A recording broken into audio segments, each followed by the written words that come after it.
Shishivamita ki jai. Please raise your hands. Can you get up? This will be a very important part of our seminar, because you will see this simple act of raising your hands can bring an amazing change in your life, spiritually, emotionally, psychologically, and physically. Thank you. So, our movement has been preaching for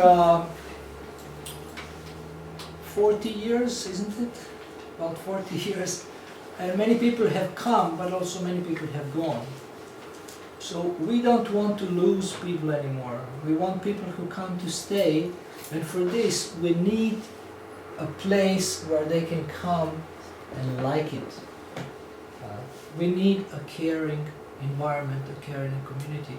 Some people have left us because they felt that we don't care enough. So we want to change that, and we want to make a conscious effort to create a caring community. And this course is meant to inspire and educate devotees about caring communities.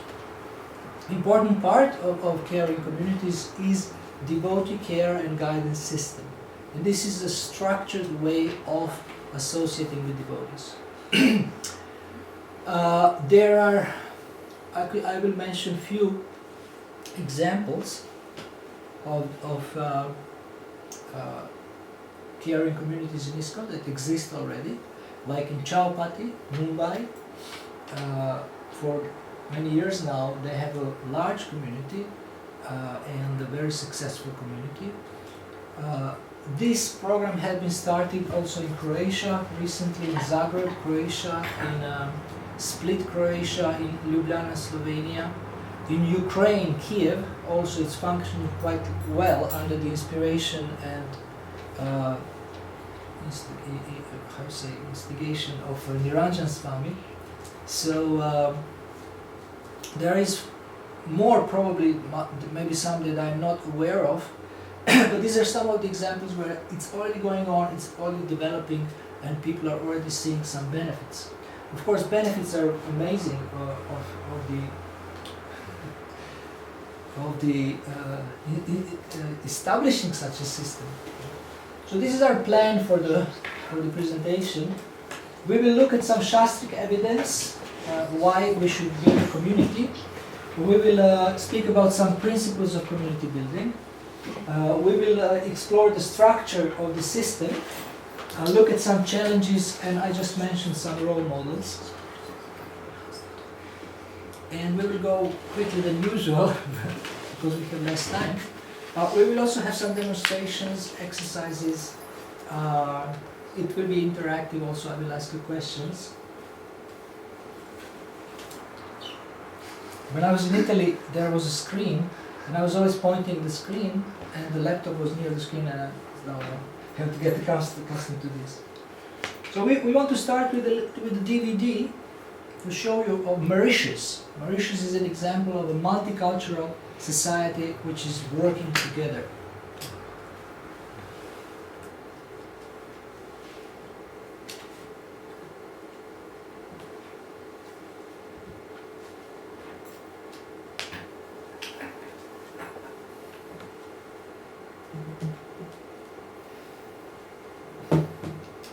So just stop it.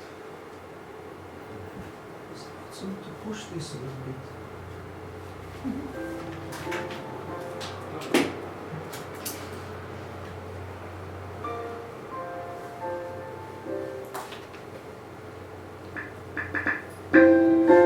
This is not Mauritius. Find Mauritius. Oh.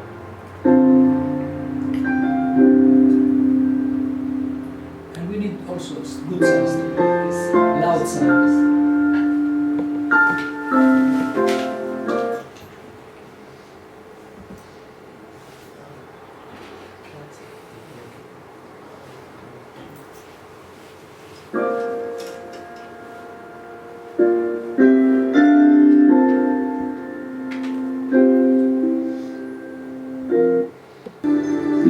1638, the Dutch established the first settlement on Mauritius. They later abandoned the island, and the French claimed it in 1715. Slaves were imported from Africa to clear away lava rock in the fields so that sugarcane could be planted. In 1810, the British attacked Mauritius and took it from the French. Slavery was abolished and workers came from India. Muslim and Chinese merchants soon followed. In 1968, Mauritius achieved its independence and became a republic. Its population now consists of Indians, Chinese, Franco-Mauritians, Britons, and Creoles, who are descendants of white colonists and slaves from Madagascar. The dominant religions of this small island of 788 square miles are Hinduism, Islam, Buddhism, and Christianity. Mauritius is overcrowded and virtually without natural resources. Its social fabric is fragile.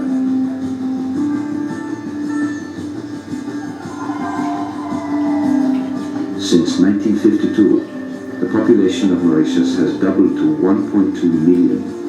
Stresses upon Mauritian family life are being felt as never before.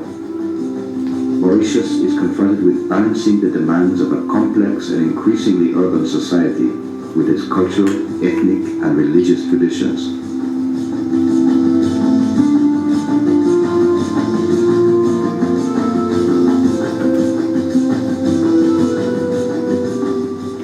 For centuries, Mauritius has been at the crossroads of the trade routes of the Indian Ocean. It is now at the crossroads of becoming part of the industrialized world.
Who was the previous cardinal in Mauritius, made a very nice statement which I think described very well. He says that we should consider each group, racial or cultural, as a fruit, an apple, a pear, a mango, and we want to make Mauritius not a marmalade where we mix up everything and grind everything and we have one marmalade with one, I don't know what taste. But we would like to have a fruit salad, where in a fruit salad, each one regains its individual flavor and taste. We just recognize the right of everyone to be different, and that we live with these differences, and sometimes we find them to be a source of enrichment.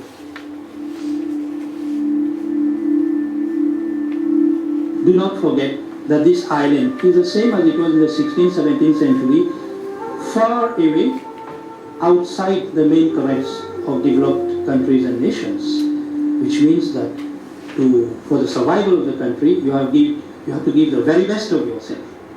And this is ingrained in us, in every Mauritian. It's not just the work of one ethnic group or one culture. I think it's because of the mixture of different groups, different cultures in Mauritius that lead to the success, to the miracle of the country.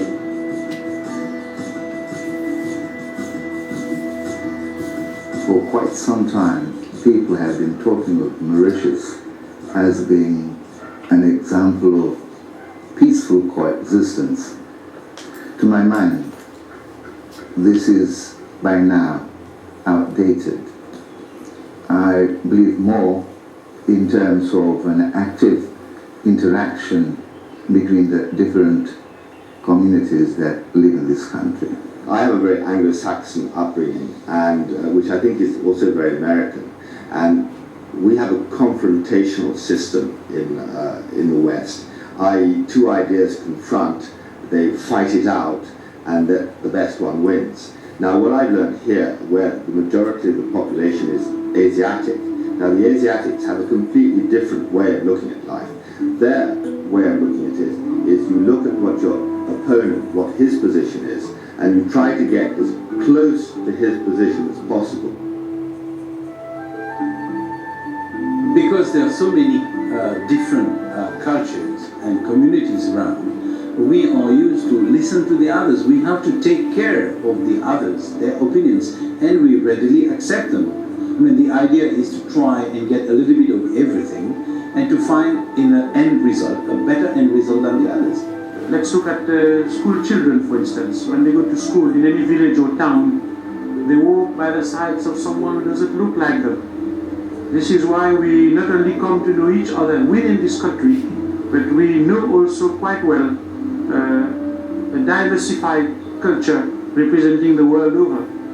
In Mauritius, I think, after all this struggle that we have gone through, we have been able to understand that there's nothing better than understanding, helping, sharing, and giving a hand to anybody who is next to you. I think the women who work in the sugarcane fields have preserved this tradition. For example, the Creole lady who would not hesitate at all to help the Hindi lady to complete her task. And it's something extraordinary which I love.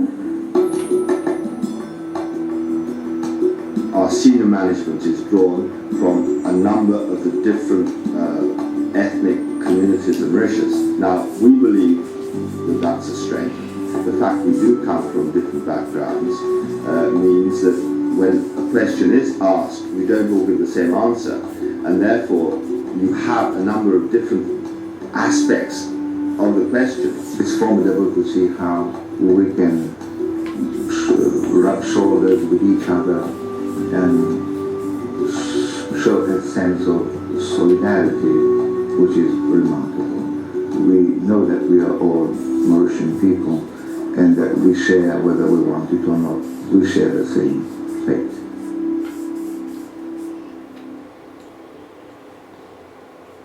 If I were to wake up in the morning and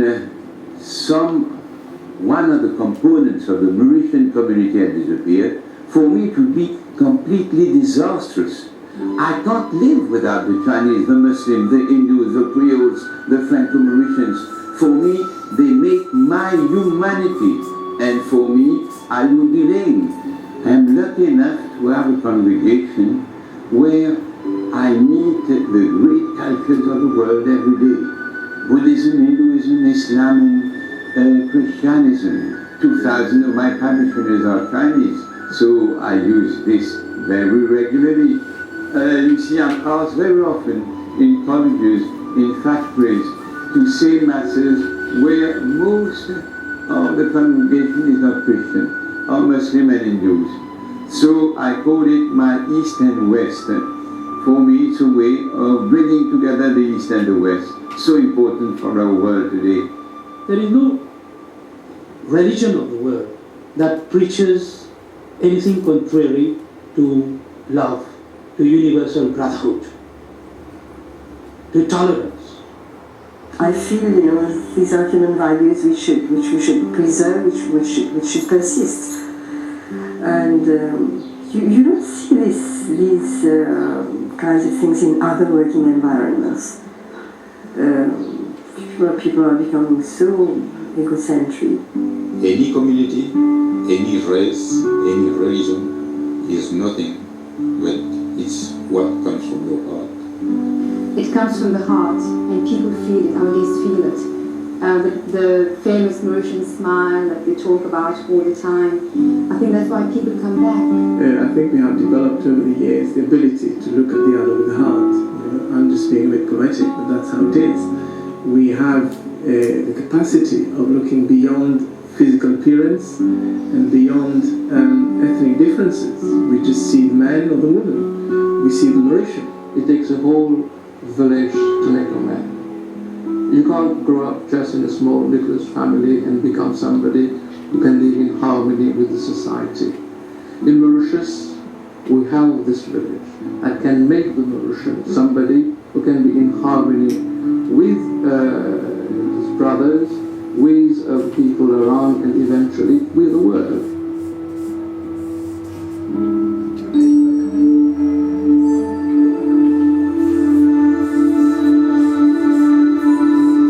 Mauritius is an island, and somehow we have the tendency to believe that each man is an island.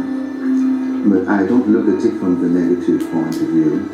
I believe that the island that we are in the midst of the ocean has the possibility of receiving the currents coming from all corners of the world. Like Mahatma Gandhi once said, we open the doors and the windows and allow all the currents to come in, but we try to stay on our feet.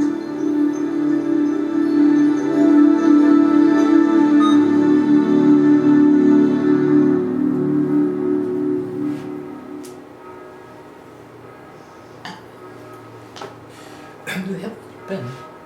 A better pen? This one is a bit dry. Where's the light here?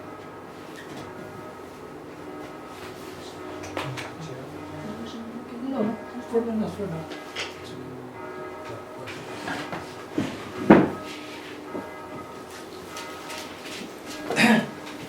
So Srila Prabhupada has spoken about the principle of union by the way you cooperate.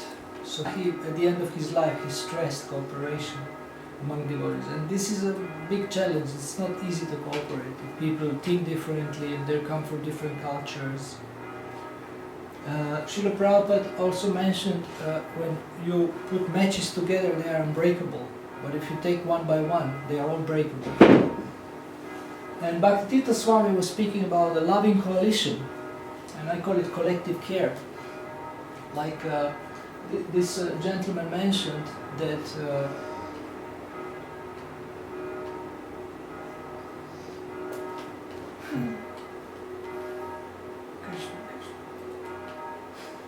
he mentioned it takes a village to raise a man. So we want to develop, we want to develop such a culture that not we have only one person who cares about you, but many people. Many people, so that if this person dies or something happens, then there is more other people who can take care of you.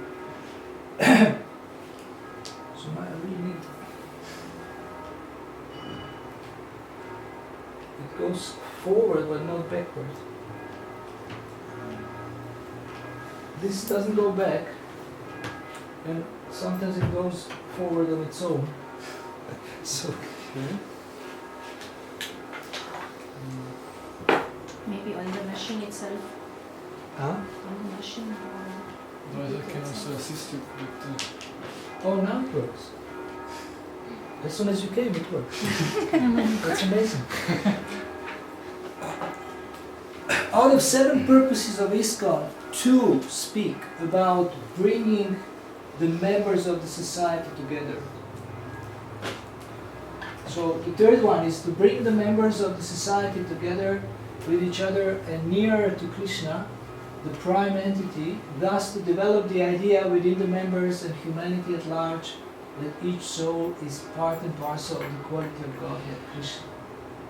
And number 6, to bring the members closer together for the purpose of teaching a simpler and more natural way of life.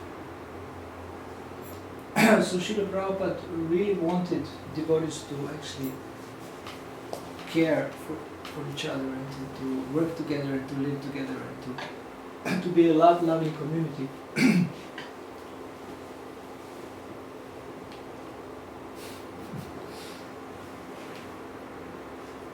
Maybe you can just have to do it yourself manually.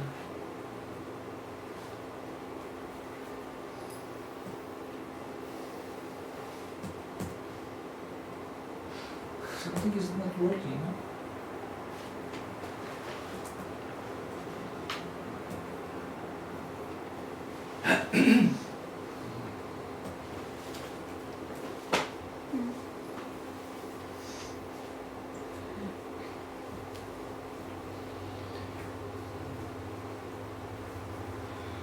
That's the next one? This is the next one? In the introduction to Science of Self-Realization, Mukunda Maharaj, says, Srila Prabhupada was first and foremost someone who truly cared, who completely sacrificed his life for the benefit of others, to work for the good of others. Okay, next one.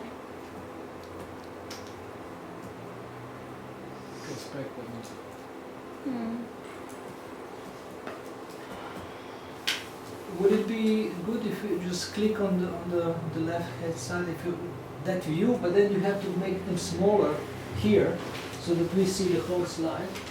But then by clicking, you can control it maybe easier with the with the mouse. Or maybe restarting the computer. Yeah. Okay. Maybe restart the computer. Maybe you've got. No, just I can't see. Should I restart the computer? Yeah. So, in this section we are looking at different Shastric examples, and I will tell you a few before we go back to the slides that are on the slides.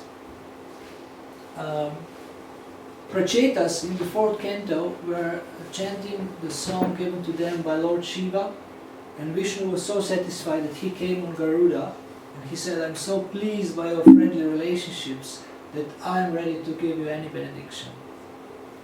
And in the purport to that verse, Srila Prabhupada speaks about unity and diversity, speaks about sometimes that there are differences, but ultimately everybody wants to please Krishna, everybody wants to serve Krishna, so we should respect that.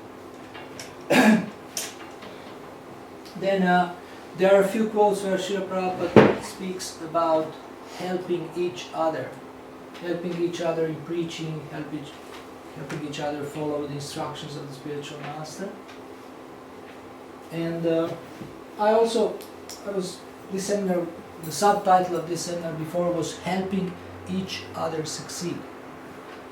So if we think, how can we help each other succeed, or thinking individually, how can I help this devotee succeed, how can I help that devotee succeed in all areas of his or her life, then the whole culture will change. And in the purport to the 16th verse of the 17th chapter of the Bhagavad Gita, Srila Prabhupada says that the mind should be trained to always think of the welfare of others. This verse mentions austerities of the mind and the mode of goodness, and he says that one way to focus the mind and to control the mind is to focus it on thinking of the welfare of others. One of the symptoms of the maturity in devotional service is that you start to become selfless. You are not selfish anymore. You just don't think about yourself, but you think of others. But the mystical thing is that as you start to think of others and serve others, you get benefited the most. One of the most selfish things that you can do is to become selfless. Because if you become selfless, then you benefit the most. And you don't know if other people will benefit from your selflessness, because you don't know how they will accept it, how they will understand it, how they will use it. But you can know for sure that you are going to benefit. Krishna will be pleased. Maybe I can do something. Maybe don't play with this, just depend on you. Just depend on you, you can do. Narada Muni explains, this is in the purport, but the purport based on the Narada statement, how to develop relationships. Can you read it, please? The whole thing? Yeah. Generally, when we find someone more qualified than ourselves, we become envious of him. When we find someone less qualified, we deride him. And when we find someone equal, we become very proud of our activities. These are the causes of all material tribulations. The great sage Narada therefore advised that the devotee should act perfectly. Instead of being envious of a more qualified man, one should be jolly to receive him. Instead of being oppressive to a less qualified man, one should be compassionate toward him just to raise him to the proper standard. And when one meets an equal, instead of being proud of one's own activities before him, one should treat him as a friend. One should also have compassion for the people in general who are suffering due to forgetfulness of Krishna. These important functions will make one happy within this material world. So usually the way we feel depends a lot depends on relationships that we have with people. And here Srila Prabhupada explains Narada's instructions. He gives very clear instructions how to relate to people. And if one sees oneself as a servant of everyone, then most of your relationship problems will go away. Now you may say, well, I tried that already and it didn't work. I became too humble. I was always ready to help others, serve others. People started to exploit me. People started to take advantage of it. So this doesn't mean becoming a victim. Becoming humble doesn't mean becoming a victim. Becoming a servant doesn't mean becoming a victim. But always being understanding, I'm a servant of this person, how can I serve this person? If this person tries to take advantage, tries to misuse this, then you can do something else. You can, let's say you can show some boundaries that what they can do with you or what they cannot do with you or what you can do for them, etc., etc. So in the community, we deal with different relationships, and in the scriptures there is many instructions how to deal with different kinds of people. Actually, I think that one of the most important aspects of the education of a devotee is that he learns to deal with anyone. I'm planning to make a seminar called How to Deal with Anyone. And it will not be a seminar where I will deliver a great wisdom, but this will be an interactive seminar where people will bring up different challenges, then we will discuss together what is the most Krishna conscious way to deal with anyone, or whatever example you will mention.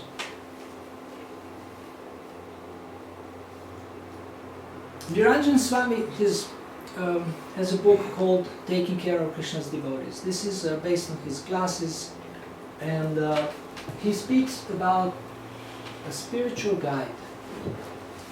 In Mumbai they call him counselor. In London we call him Shiksha Guru, but we cancelled that. Now they're calling him the counselor. But on the European level, at the European leaders meeting, we agreed to call this mentor or guide spiritual guide. Some senior devotees didn't like coach, mentor, counselor, but they liked spiritual guide, and they proposed Shiksha Guru, but most of us said no, this is too heavy. Shiksha Guru. So he says, once we see that somebody is willing to make a sacrifice for me, that in itself gives us some shelter. Because we think, oh, this person is actually thinking of me, thinking of my man. So one day in your life, you will have to start to think of others. But in a very intelligent and intentional way. You may say, I'm already thinking of others and I'm fed up with this. I don't want to think of others anymore. our duty is to take care of ourselves, but then when we are really taking care of what are we going to do, we are going to enjoy it. No, we are going to give a contribution. We are going to serve others. So in the community there must be some people who are ready to sacrifice, who are ready to put their interest, self-interest second. This doesn't mean neglecting yourself, your basic needs.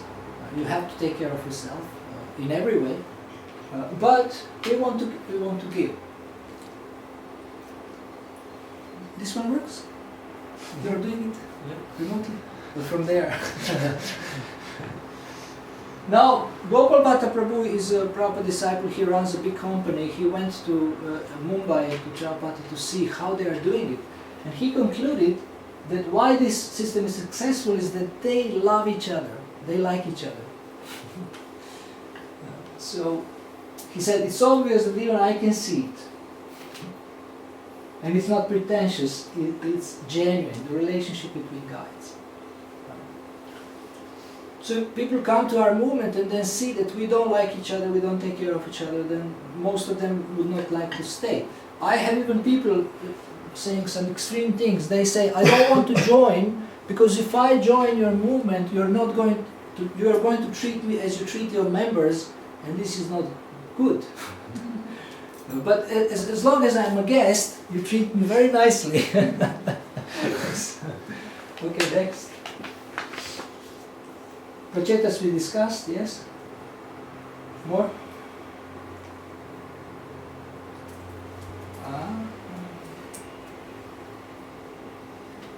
Manual is also good. Try manual. Prachetas.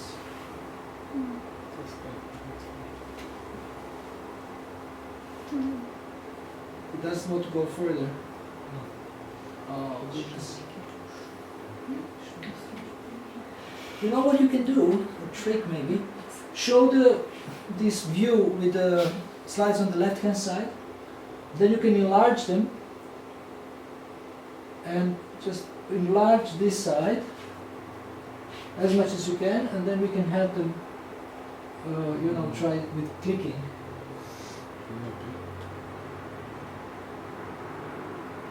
Not big enough to see anything. But can you push this as in Windows? No?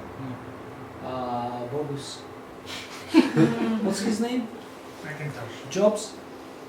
Steve Jobs?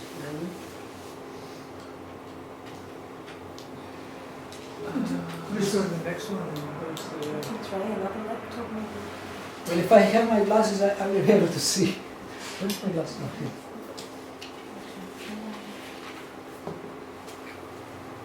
Tomorrow we can bring my laptop. Okay. Oh, Jai, that's the thing. Okay, so we will look now in some principles of the caring community. Sarve Sukhino Bhavantu, Srila Prabhupada said the duty of a leader is to make everyone happy.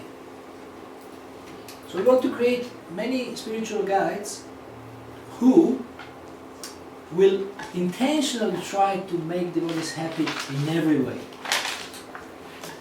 Rupa Goswami mentions, Srila Rupa Goswami mentions 6 loving exchanges, which are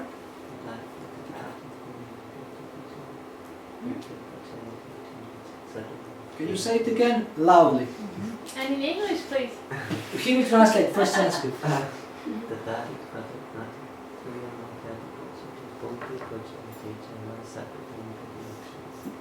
Which means? You know any German? You can say it in German. One should, like it's mostly, one should give prasad, offer prasad to others, accept prasad, offer gifts, accept gifts, open yourself to others, reveal oneself in confidence and inquire confidentially. Inquire confidentially. So these are 6 loving exchanges. Doing good to others we already mentioned. Prahlad Maharaj says in the Bhagavatam, may all living entities become calm by practicing bhakti yoga, for by accepting devotional service they will think of each other's welfare. So this is the key for the community building. Think of each other's welfare. Now, would you believe me if I say that if you are in need of something the most, you should start giving it? What do you think? Let's say you have no money. And I tell you, well, if you don't have money, start giving money. So how can I give money? I don't have any money. Whatever you have, you can give half of it. Start giving charity. There was a sannyasi who came to a door of a householder, and sometimes these beggars are cheaters. So sometimes householders, they think they just want to cheat. So the lady opened the door, and he said, "Can I get something?" And she asked her husband, and he said, "No. You can only give him some ashes." When she came, she said, "Well, we can only give you some ashes." He said, "Yes, give me some ashes." And she brought him, she said, "What are you going to do with this?"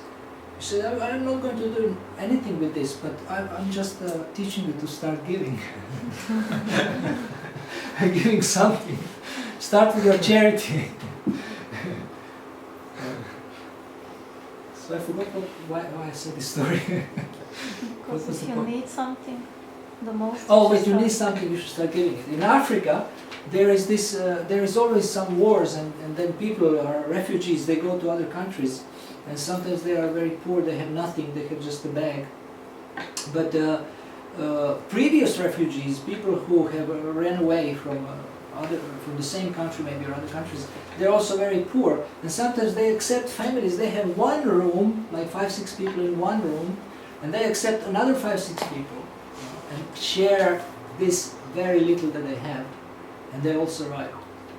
Imagine you have nothing and you share half of it, almost nothing. So the principle of giving is God's law. But we have to practice. We are not accustomed, because we are so selfish. We are not accustomed to giving, thinking, how can I give today? We're thinking, how can I get today in the Western society? How can I earn today? But if you think, how can I give, then your whole life can change very, very dramatically.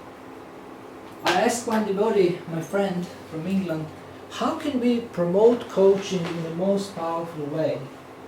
And he said, because, you know, in marketing, when you have people don't want to have risk in marketing, when they want to buy something.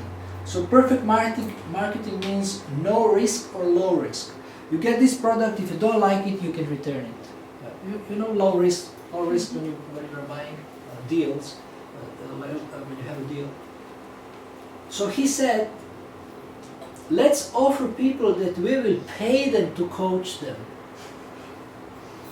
Imagine, pay them to coach them, provided they will do something good to somebody else, or maybe they coach somebody else. So I was thinking for a few years, how can I do this? Because I don't have much money. And in Italy, I had my first client. I paid him for coaching. It's a devotee. And I thought, this is really exciting. Devotee first, he didn't want to accept. I said, please be my first client, whom I will pay for coaching. So maybe you have heard that I'm offering to devotees here coaching sessions, but I didn't establish this policy for Switzerland yet. You may say, oh, this is a good idea. No, I'm joking, I might pay. You can test me. But what's the point? The point is that God is Bhagavan. If you're giving, there is no way you're going to remain poor. If I give everything, then I will have nothing. This is a material calculation. Spiritual calculation, and if I give everything, I will have 10 times more.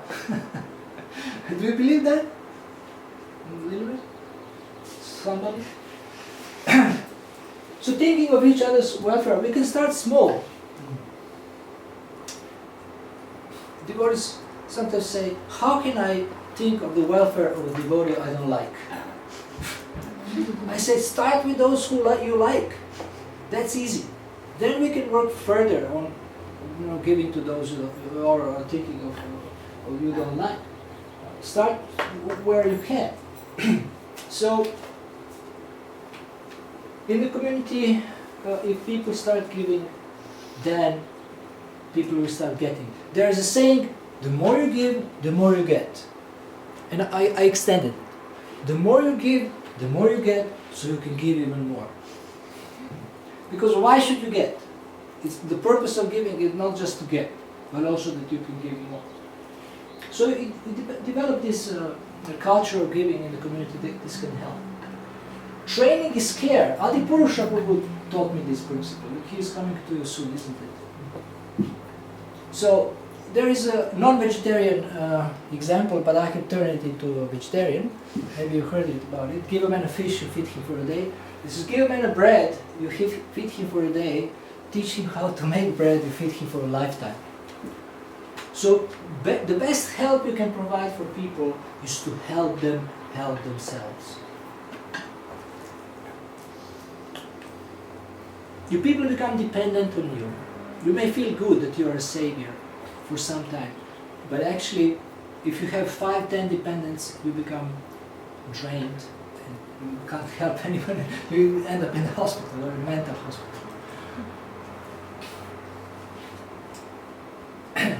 So, one symptom of care is actually providing training or coaching, providing people with tools, helping them become self-reliant. Prabhupada said, God helps those who help themselves.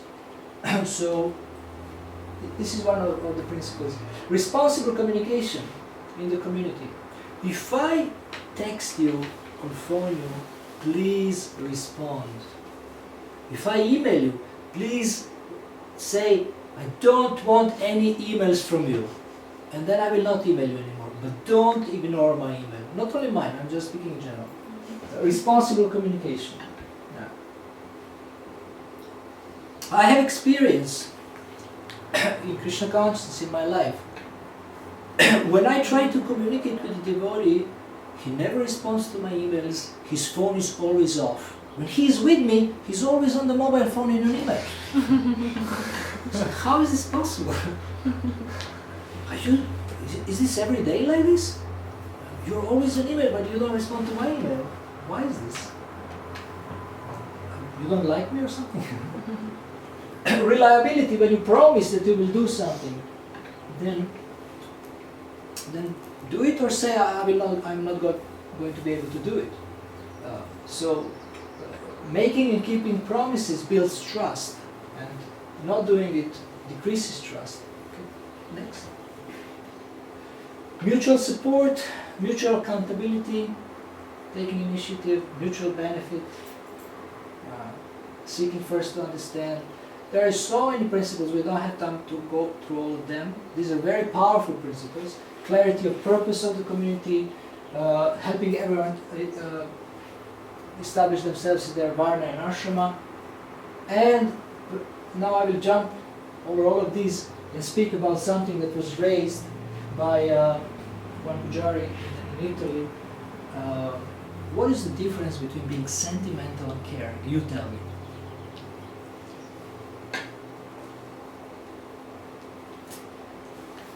Yes? Caring means acting. Caring means acting. And sentimental means what? Just mind, just feelings, momentum, I don't know. Okay. No action. No action, okay. More? When you are really caring and when you are sentimental, yes?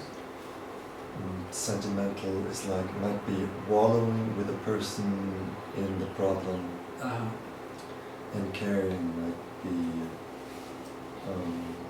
to show way out. Okay. Yes?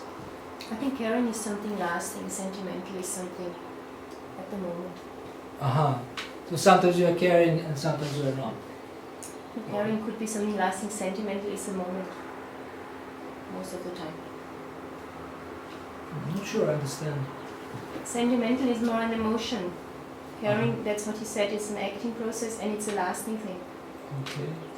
Or sentimental is like a temporary emotion, I think something so. like that. Yeah. Okay. It comes and goes, but care is something that is constant. Oh, Yeah. very nice. This is good. Anything else? I think sentimental, it's there's a distance, and caring, there's no distance between. Can you explain this a little bit? With sentimental, there exists a distance, so there's much freedom for the other person. When you're caring for somebody, then there's no distance. You do without to think. Do you understand this? I do. Yeah, please. Yeah, I mean, she's saying caring brings you close to the other person, where you're actually doing something. Sentiment keeps some distance between the two. There is no real closeness. Okay. Is that right?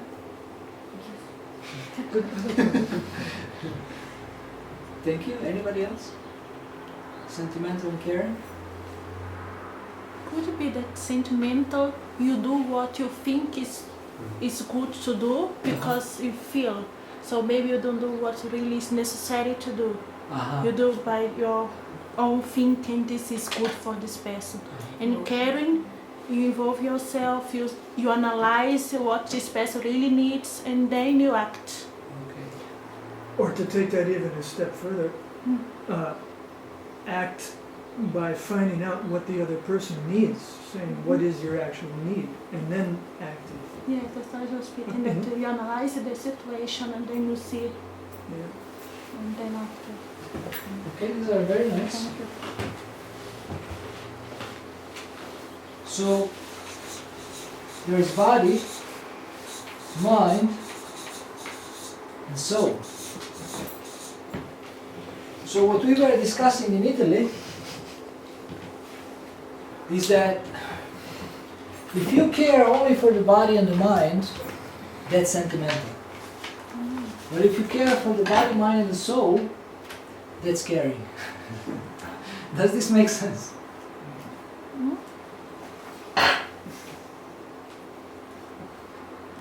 So we provide holistic care, and it means the whole existence.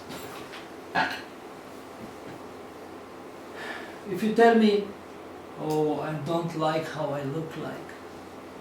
There is one devotee I know has a very bad karma. This means like the appearance is very like, not very nice because of the previous activities. So sometimes this devotee is very, very unhappy, depressed. Oh, nobody wants me, nobody will marry me, like this. And I said, imagine you have a super attractive body, how much more you will be admired.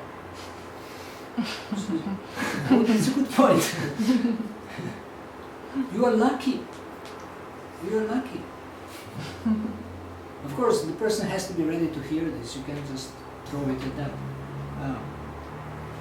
And you are a soul, and you have a form which is much more beautiful, but it has to come up by chanting. And also, and fanaticism is just the soul. But you know, like ignore the body and the mind. We have done this for 30 years, 25 years. Yes. On the board you have this creative cooperation. Since we were talking about cooperation, maybe you could say something about creative cooperation. Yeah, what does that mean, third alternative? Okay. Sorry? Just asking about this fourth from the bottom. This point. Okay, I will. I just want to. Yeah, if you're interested in specifically any of these points, I can explain briefly. But we want to wrap up this. So, does this make sense? If you take care of the soul, this means you also take care of this person's relationship with Krishna, which is the highest care.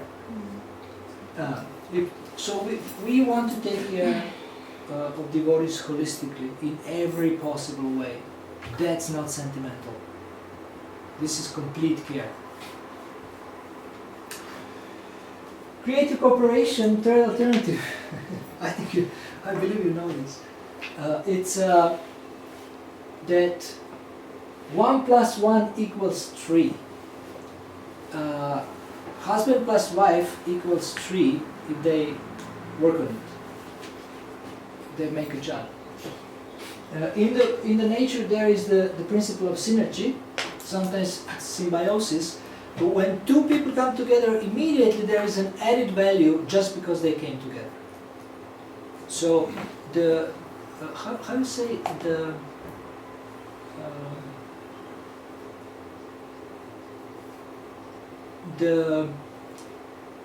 you say, is greater than the sum of its parts. What is greater than the sum of its parts? The whole. The whole is greater than the sum of its parts. So you have an idea, I have an idea. Let's discuss, let's understand each other, let's discuss, let's listen to each other, and find a solution that is better than any of us proposed originally. The third alternative. The lowest form of the third alternative is a compromise. It's here. But the third alternative is here. So we discuss. Like, let's say, you say it's cold. I say I'm suffocating. So we have to find a win-win solution. How can we resolve this? So there is many ways. What would you suggest? If it would be cold, really? Well, I could move over there, I could put on each other. And I can move over there and I will breathe. We can put on each other. We can get a fan. We can open the top windows, then it blows less. Or we can open these windows. There is so many ideas if we are ready to communicate to find a solution, to find the third alternative. And sometimes when people are respectful and they are ready to communicate until they get a solution, they take time, you find amazing ideas, amazing solutions that you are amazed. This is amazing, this works like anything. But people always fight and compete, and this is not good for the community. So of course there is much more that we can learn how to build a community about these principles, but we don't have, this is a presentation that is shortened, and even in 10 hours it's not enough. But I'm just starting with these courses, and they will be developed and enlarged. And actually, ISKCON's GBC Devotee Care Committee, they're planning to create a whole course about caring. I don't know how long it will be, but it will be. They will start to teach it all over the world, and we will probably get somebody who will come and teach you. But I'm teaching certain things. Next, please.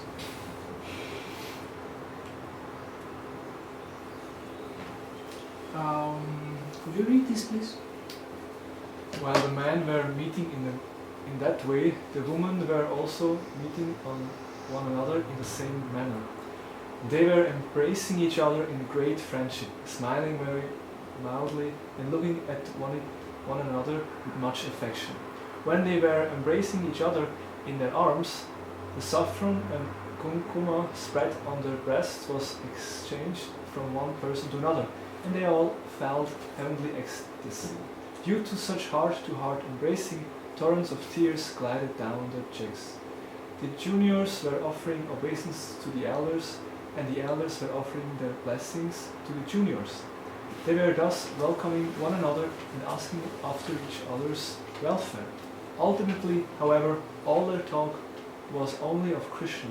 All the neighbors and relatives were connected with Lord Krishna's pastime in this world, and as such, Krishna was the center of all their activities, whatever activities they performed, social, political, religious, or...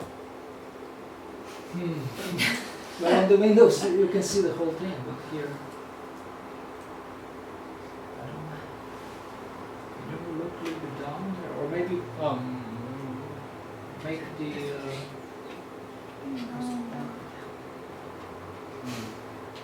Try to push this, yeah. Devotional were transcendental. Anybody knows where this is from? Meeting at Kurukshetra. No.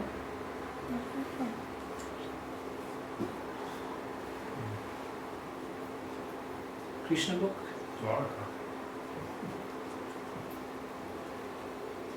Krishna and Balaram meets the inhabitants of Vrindavan. This is really a spiritual community. So much love between devotees, but Krishna is in the center.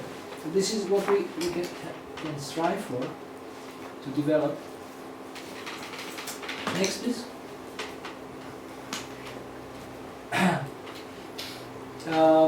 What time is it now? We will have another 20 minutes. Okay, so we will start with this. But before this, what we want to develop. Develop when we build communities. We want to try to develop a common vision. What kind of community we want, and this can only come from you. I cannot impose on you the vision.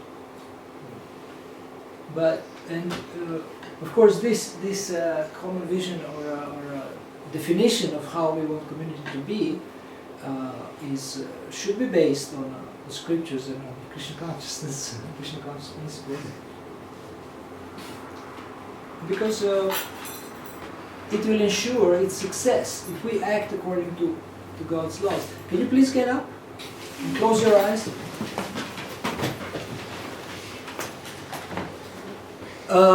Think about, close your eyes please, think about where is north and point north.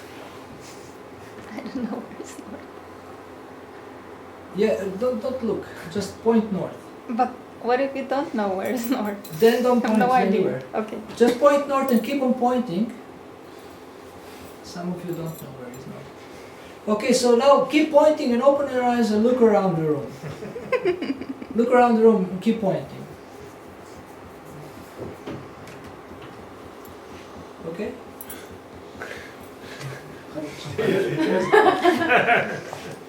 Okay, thank you. Can we join? Yes, of course. Anytime. But you need a chair in the back or something. Yeah. There is a space in the back. Everybody's There's no pointing west. The sun is right there. You can see the sun setting. So when you, is there any other chair anywhere? Yeah, bring it. So you see, you have been pointing in different directions, but actually, where is the north doesn't depend on your opinion or your feelings. It depends on the compass. If I had a compass, I would know. I don't know where is north myself, but I would know where is north exactly. So similarly, we need a compass. We need a common direction if we want to have a very, very successful caring community. Like if some devotees say, well, we don't need a caring community because we are Swiss. We already okay, like as we are. This is maybe for Italy, because in Italy everybody is sentimental. And they like to hug each other and to kiss each other. And I did experience this when I was there. A lot of hugging. But it's up to you what you want to do and what kind of relationships you want to have. But usually people have similar needs because they are human beings, they are also spiritual beings, and it cannot be much different. Maybe little some details here. The way you express yourself, your love, may be a little bit different, but actually we all need love, we all need support. Now in the community, we have few things that are accomplished. Before I start to explain the system of the devotee care and guidance, which is a structured way of associating and helping each other succeed,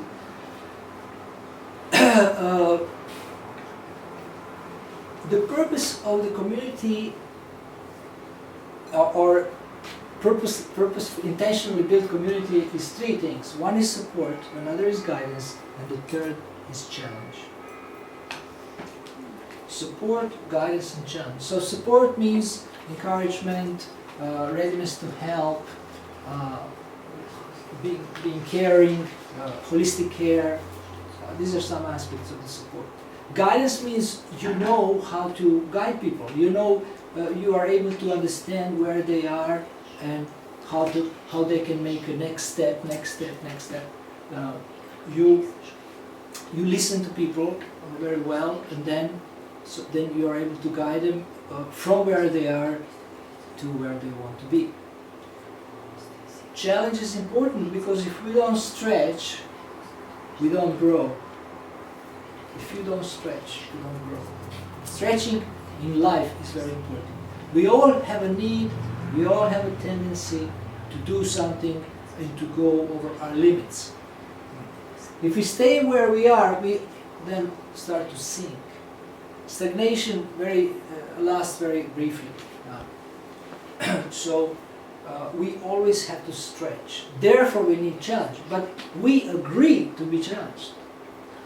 We agree to be challenged by someone who cares. In order to be able to challenge people, you must earn it by caring about them and by also knowing at least something from the scriptures, some basic things. People come and challenge people and then they get insulted because who are you to challenge me?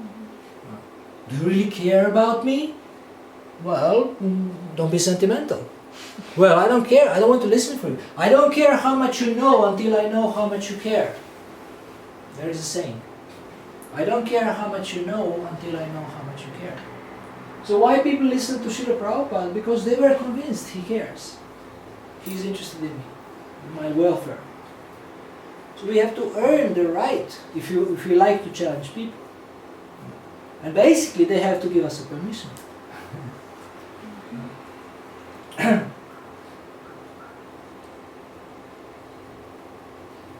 Do you have any questions or comments so far? I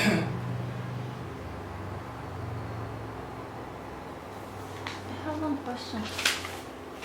We had some meeting also, and then one devotee, he said exactly, I think you mentioned also, what you mentioned was when you have love for others, then you can serve them. And this devotee exactly mentioned this. He said, yeah, but I see my shortcoming, like if my mother calls me and asks me, can you do this for me? Yeah, I can easily do that because I love her, but if someone whom I don't love, so I don't have such feelings, and he asked me to do some service for him, to do something, I don't do it because I don't have love, so how can we work on that? If you see everyone related to Krishna, then you can serve anyone, because you know that they are dear to Krishna. So because of the lack of Krishna conscious vision, perception of Krishna consciousness, we make these differences. In the Gita it is stated that one sees equality of living beings in comparison to his own self. So he basically sees everyone as his own self. And he cares about everyone as his own self. So these differences come from the bodily conception of life. My mother, your mother is just in this lifetime. Maybe this person you're neglecting was your mother in a previous life. And you owe him, maybe he was her, owe him so much, but you don't know it. Because you're in ignorance. You don't see Krishna in that person. You don't know what is your karma, like that. But if you find out, I sometimes feel I owe to people so much. People I have first time I see. And I start just feel pushed to serve them. And I serve them and I give them money, I give them time, whatever. Because I feel it. And sometimes the chart proves it. Astrological charts proves it. You say, yeah, he was doing this for you in the previous life. I don't even tell them. I don't even tell them what's happening, but somehow it gets proven. So we don't know who is who. And if we see Krishna in every relationship, see, these are parts and parcels of Krishna.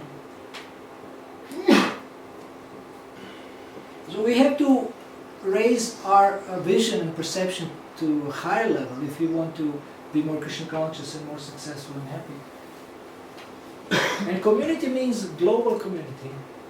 Yeah, here you have a multicultural society in Switzerland, at least in Zürich. In London it's like this. More and more, many, at least big cities. So, like in London, what is good is that more and more people are seeing this equality, and we have to work together, we have similar problems. So there are sections of London where different communities live, but at the same time they mix. They mix at the job, they mix in the school. Sometimes schools are also sometimes like this, a little bit separate, but at the same time, many mix. So people have to understand we are human beings. So this requires spiritual maturity to see like that. Okay? Anything else?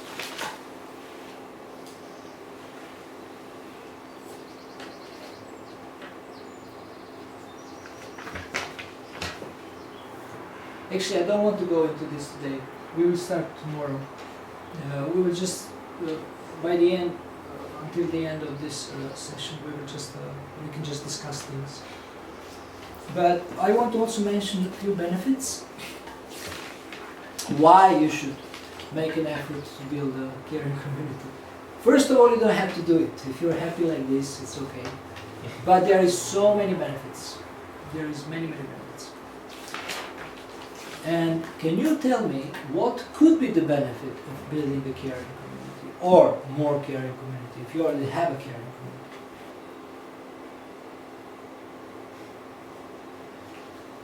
Yes? I think when you are occupied with caring stuff, then you are apart from violence. When you're occupied with the caring ideas and all ideas, these things, you're apart from violence. Excellent. You never think of violence, you think of doing good to others. Very nice. So violence is bad in 99% of the cases. Sometimes you have to use violence to protect, but that's one benefit more. What would be the benefit?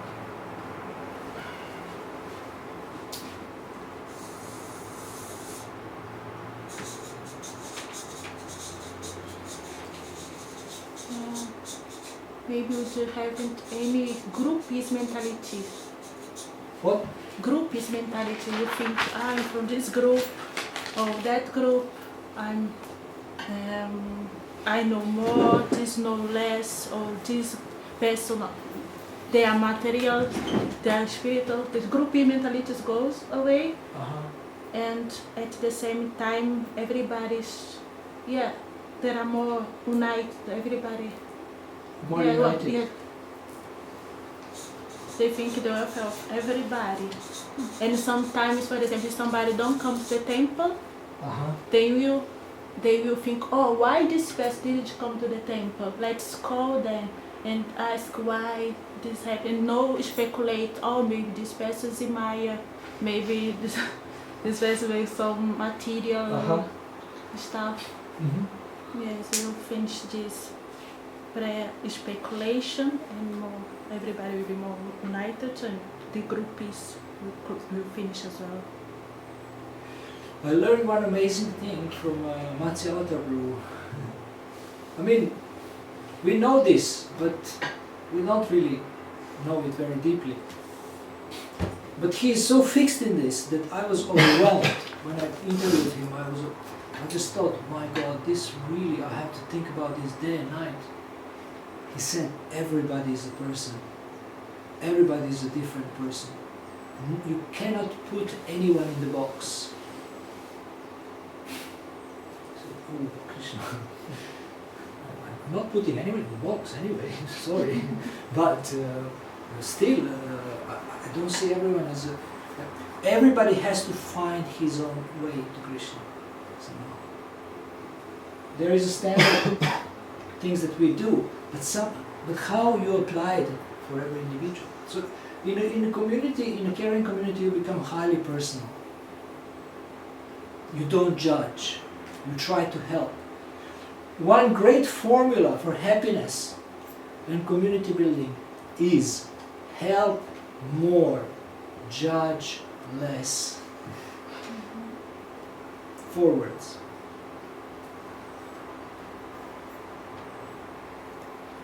Well, but somebody has to judge. Why it has to be you? Yeah. There will be people who will judge anyway. Don't worry, judging will be done. But helping, that will be lacking. But someone has to criticize. I like to criticize, I'm good at this.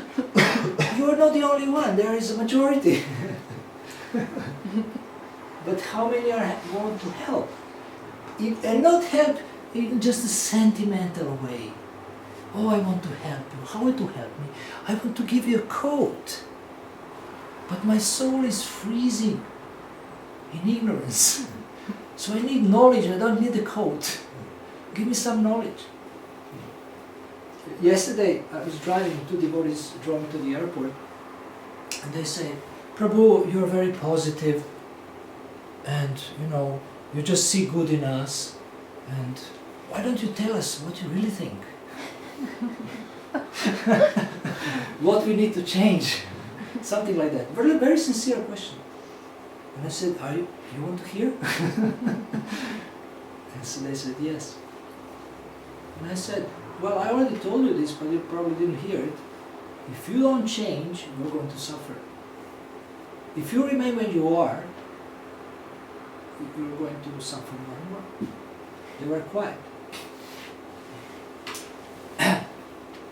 So, this is an example where people ask for judgment.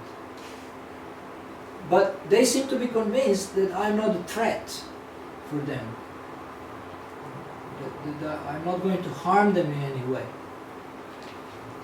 So judgment is not necessarily bad. So now judgment becomes help because they asked for it. It's completely different. And we don't even say, well, we have to correct things here. It's not according to Prabhupada's instructions.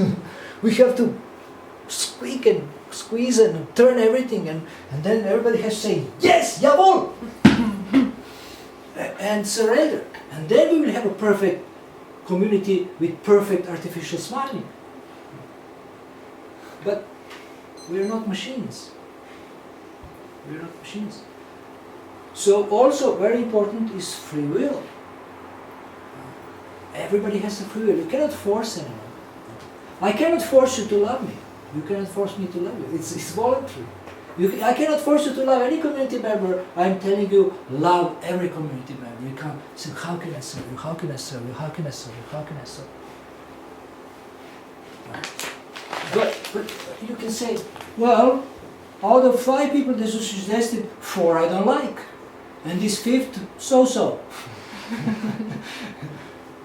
So, but is there anyone you like? I'm not sure. Maybe in the past. So your life is hellish if there is no one you like. So you have to start liking people because of you. How can I do this?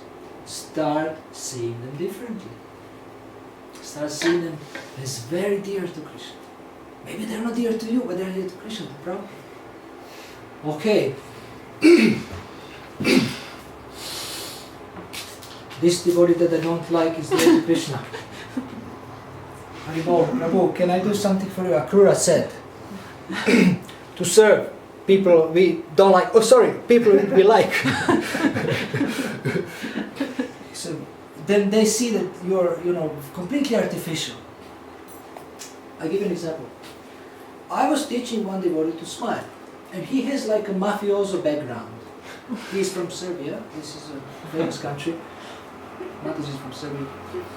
I'm also from Serbia. So, and he was going and trying, he has almost criminal background. And he was going to devotees and trying to smile artificially. And devotees, they react differently. But he came to Krishna Kshetra Prabhu and gave him this huge artificial smile. And what do you think he did? Krishna Kshetra Prabhu gave him back the same artificial smile. Because Krishna Kshetra Prabhu can see immediately whether you are artificial or genuine. And he came to me running. He said, why are you teaching me this nonsense? Why are you telling me to smile like this? Krishna Kshetra Prabhu ridiculed me. I said, so what will you do? You will go long face and like this, looking at people like this? What are you going to do? How are you going to behave? Better to be artificially kind than naturally horrible. Spontaneously horrible. At least life is a little bit easier. People say, I want to be sincere. I want to sincerely tell you, Radha Kripa, everything that is bad about you. Is that sincere? No. This is rascal. Mascalzone is a rascal in Italian. I learned it. So they say calzone is a pizza, and I say so mascalzone means a man who likes to eat pizza. This is rascaldom to think like that.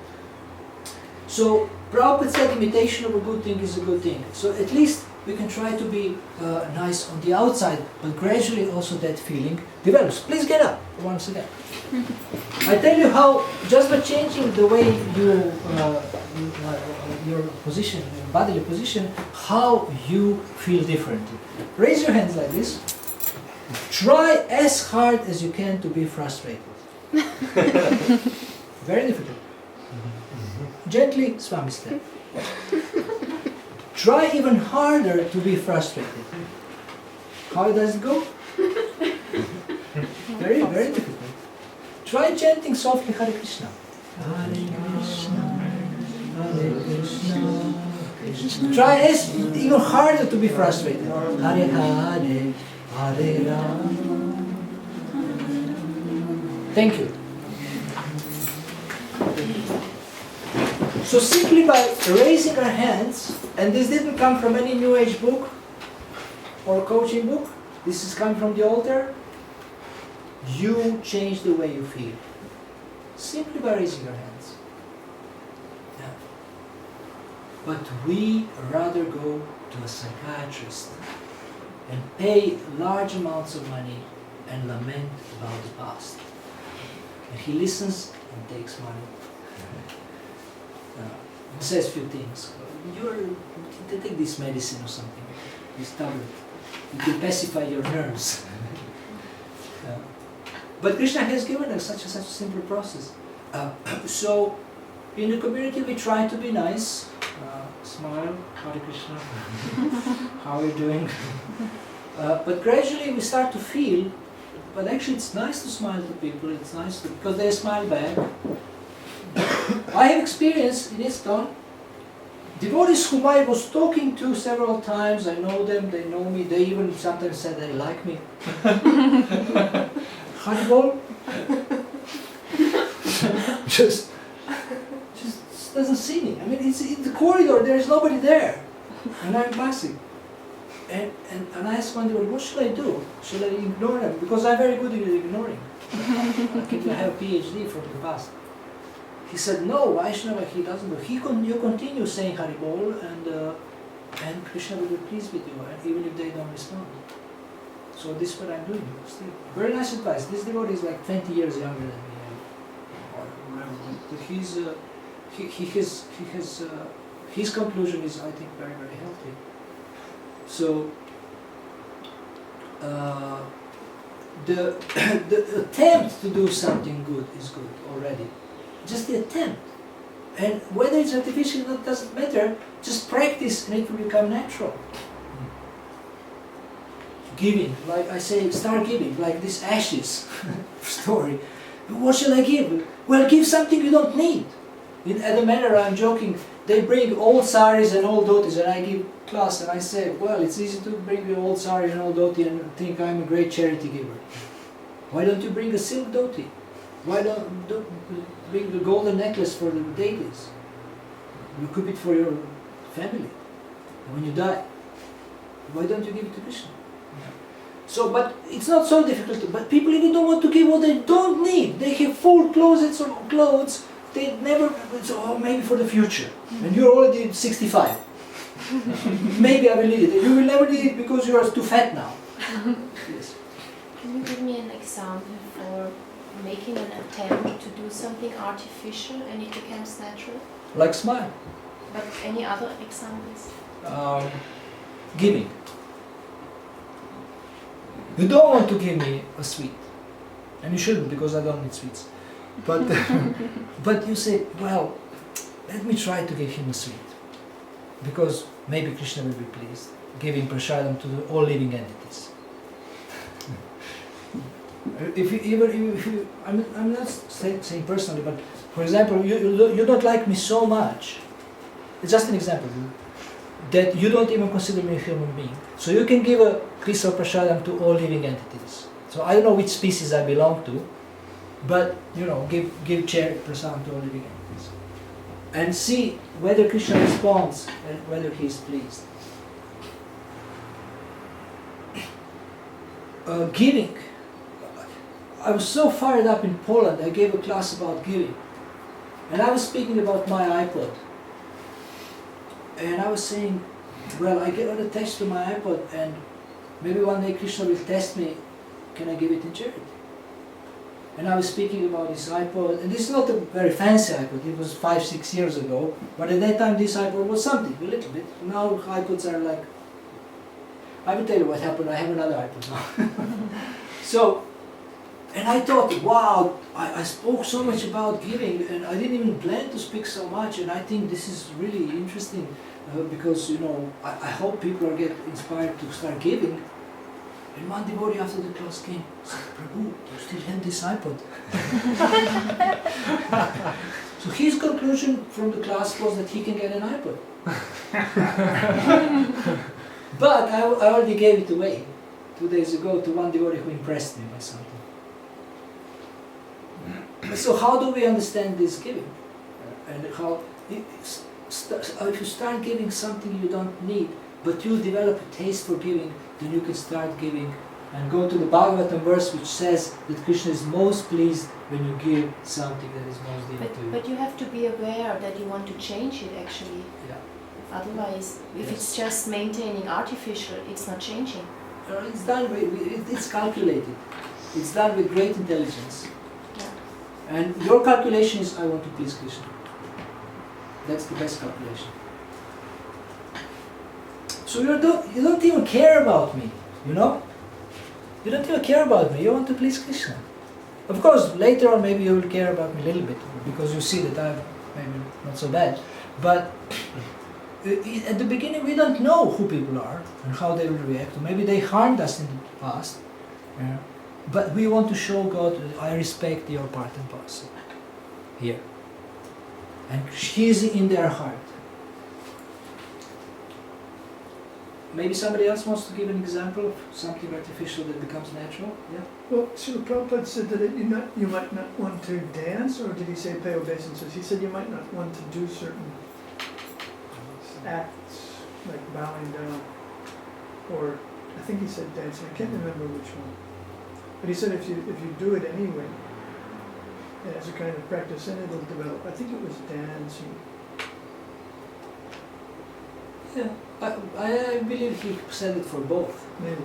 Yeah, that's a wonderful example. He encourages, Prabhupada encourages us to do things that we don't feel like, but still do them because they are right thing to do, and then gradually... But the intention is afterwards you want to like it. For example, I don't like reading, it's an example. So then I start reading and it becomes natural that I like it. And the intention has to be, I want to like it. Yeah. Yes. That's ideal. That's already very intelligent.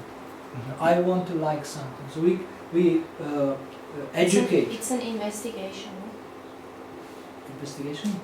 It's an investigation of doing something what you don't like. You do it. Investigation? Research. Research. Like exploration, Einsatz. trial. Man setzt sich ein dafür. Endeavor. An endeavor. Oh, investment. No, it's an endeavor. Endeavor. Sorry. Endeavor. Yeah. Every Krishna says one who does good is never overcome by evil. So it's always good to do something good, to invest. Like relationships, also very important in the community building is relationships. And in relationships, you always either invest or you withdraw. If I insult you, it's a withdrawal. If I support you, I say something encouraging, it's an investment. If I keep my promises, it's an investment. If I don't keep my promises, it's a withdrawal. So how much you have in a bank account? If I have a great bank account with H.G Akrura Prabhu, and I insult him by accident, then he said, that's a small thing. You and I, we love each other, or we trust each other so much. You have saved my life 10 times in the past, or vice versa. And then you can make a mistake. But with some people you're walking on eggshells. You're very careful not to offend them. You always offend them. Even little thing, even little look. Oh, he hates me. I knew that you hate me because you look at me like this. Well, no, I haven't. I have a toothache. I have a headache. I have an earache. I didn't even look at you. I was just looking through you. Yeah. So, and that's by serving others, by giving, by supporting others, we invest.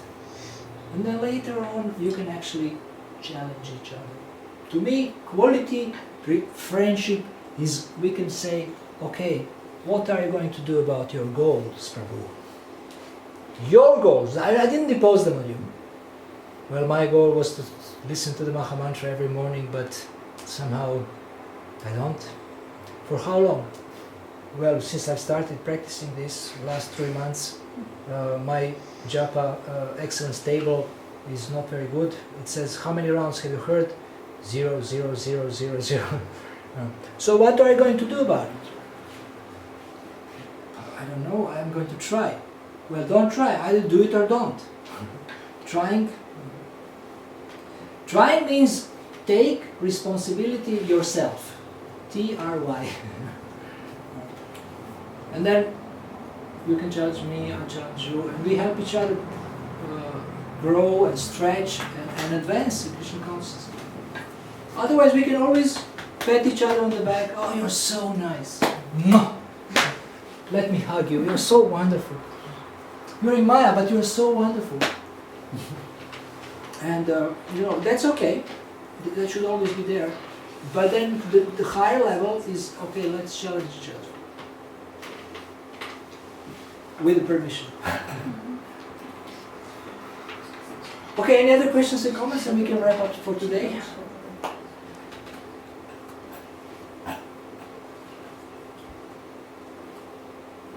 You look a little bit intrigued, so I have hopes for tomorrow and the day after tomorrow.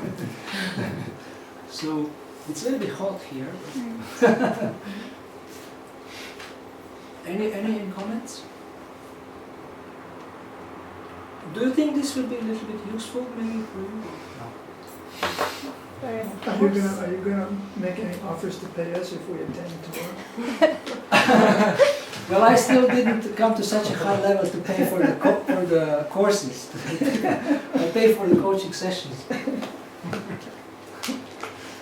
Nominal price. So we have to come to Italy. No, you'll come to my room. But you have to be very ready for coaching. There is 9 questions that you have to go through. It's called, are you ready for coaching? So if you're ready, then you can have a session and get paid.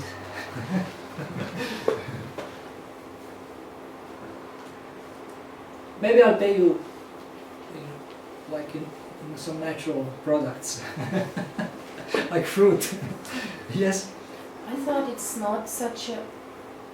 I mean, it's maybe quite a westernized idea about when you have done a profession and then you get paid.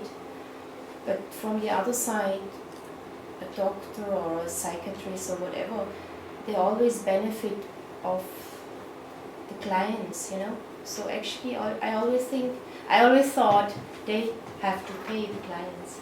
So it is that idea, because the person who coaches is also benefiting. It's a win-win. It's always a win-win exchange, no? So that's what I think I want to talk about. That is the point. Yeah. That is really the point, and that spoils a lot, because of giving the statement or like insurance and stuff like that. They are giving the support that a certain qualification has to be paid, which is not proper. But it is valuated. It is valuated. But this probably you cannot establish it as something. Maybe we will see if it works, how it works. But there's this political system like communism. No? They had this idea everybody has the same income and everybody has the same. Well, this is not a communism. No, what is it what I'm trying to illustrate with this, that thank you for allowing me to serve you. By serving you, I believe I'm pleasing God. By pleasing God, I'm benefiting the most. So basically, by serving you, I'm benefiting so much that I feel like paying you. Now coaches have different philosophy. They say if people don't pay you, then don't value your help. And they, like people, then don't commit to do action if they don't pay me for coaching. But we should have this voluntary within us. The idea of to be paid or to get paid or want to pay, it's rather voluntary. Who? The coach or the coached? Both sides. Yeah.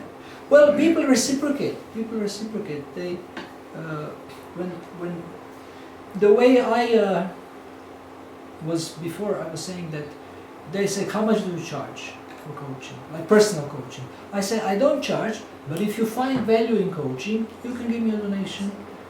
It doesn't have to be even money. It can be something else, an orange or whatever. But I don't have to even say about reciprocation, because devotees naturally, they're good people. They naturally want to reciprocate. And if they don't have anything, it doesn't matter. They can say Haribol or thank you or whatever. So, but the other people allow you to serve them. It is a favor actually, and that's I originally this idea didn't come from that platform. When this devotee told me about marketing like that. So gratitude should be felt for the opportunity to serve. That I think if we develop that mentality in the community, it will really bloom and grow, and you know, people will be rushing. Like in Chapati, I think they're sometimes rushing who will serve more each other and things like that. And that it really changes the whole atmosphere.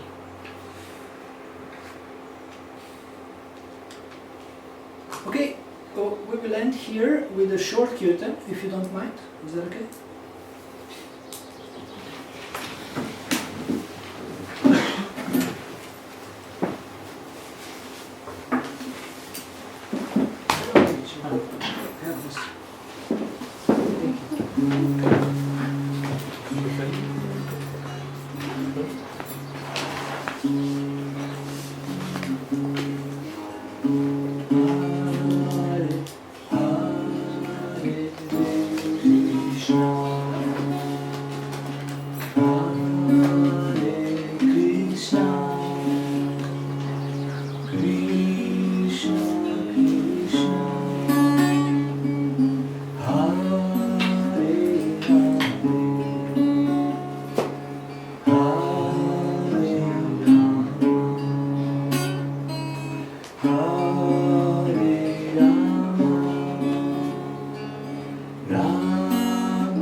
Hare Krishna.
Krishna, Krishna, Hare Hare, Hare Rama, Hare Rama, Rama Rama, Hare Hare, Hare Krishna, Hare Krishna, Krishna Krishna, Hare Hare, Hare Rama, Hare Rama, Rama Rama, Hare Hare.